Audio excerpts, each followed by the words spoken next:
Access 2016, Module 5, Part 14.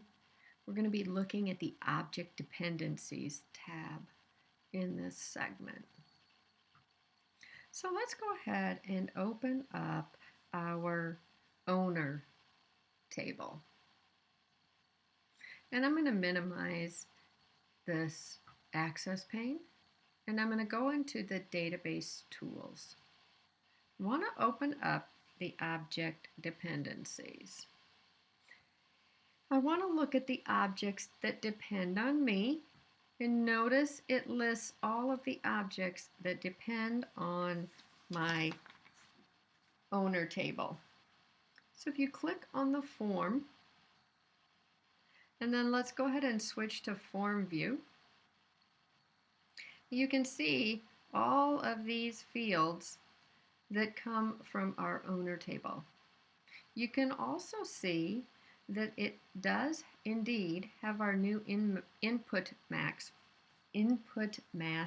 format that we did in an earlier segment. And it did in fact flow over to our form that was displaying that field.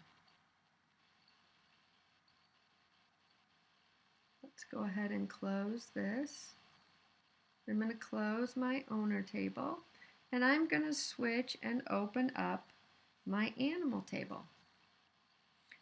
I'm going to minimize the access pane. Notice now when I click refresh, it changes, and instead of showing me the items that depend on the owner table, now it's showing me the items that depend on the animal table.